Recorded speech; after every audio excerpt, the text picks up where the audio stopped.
Assalamualaikum warahmatullahi wabarakatuh. Nama saya Lila Fadilah. Di video kali ini saya akan melanjutkan video sebelumnya, yaitu tentang critical appraisal.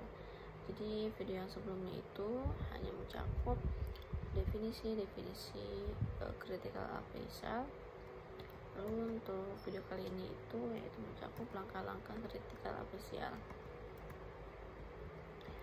Secara normal, penelitian kritis perlu dilakukan terhadap kualitas bukti-bukti yang dilaporkan oleh artikel riset pada jurnal. Nah, di penelitian kritis, kualitas bukti dari artikel riset meliputi penilaian yang tentang validitas, importance, dan juga applicability. Nah, langkah-langkah itu yang pertama ada validity. Jadi setiap artikel laporan hasil riset perlu dinilai kritis tentang apakah kesimpulan yang ditarik benar atau valid atau tidak mengandung bias. Juga bias adalah kesalahan sistematis, yaitu yang menyebabkan kesimpulan hasil riset yang salah tentang akurasi tes diagnosis. Lalu ada validitas.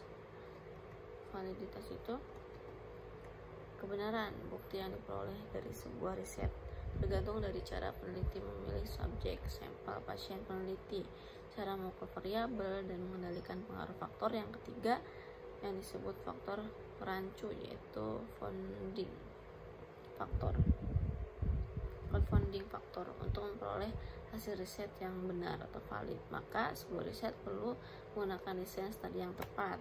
Lalu ada important nih, bukti yang disampaikan oleh suatu artikel tentang intervensi medis perlu dinilai tidak hanya validitas kebenarannya, tetapi juga apakah intervensi tersebut memberikan informasi diagnostik ataupun terapeutik yang substansial yang cukup penting sehingga berguna untuk menegakkan diagnosis ataupun terapi yang efektif.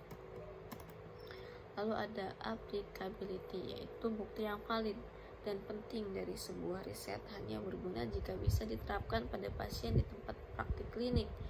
Bukti terbaik dari sebuah setting riset belum tentu bisa langsung dieksplorasi atau diperluas kepada setting praktik klinis dokter. Lalu juga untuk memenuhi pernyataan itu perlu dipahami perbedaan antara konsep efikasi dan efektivitas. Seperti itu langkah-langkahnya. Lalu juga ada kemampuan penerapan intervensi dipengaruhi oleh banyak faktor, diantaranya kesesuaian antara karakteristik populasi pasien, lalu ada kesesuaian antara variabel hasil yang diteliti, lalu ada acceptability dan kepatuhan pasien, biaya, cost effectiveness, reversibilitas, lalu perbandingan dengan alternatif, lalu ada akseptabilitas sosial. Suatu riset yang menemukan aktivitas intervensi, dengan kata lain intervensi yang efektif ketika diterapkan pada populasi umum, populasi eksternal, maka temuan riset itu dikatakan memiliki validasi atau validitas eksternal. Berdasarkan faktor tersebut, maka dalam praktek EBM bukti efektivitas lebih menilai daripada bukti efikasi.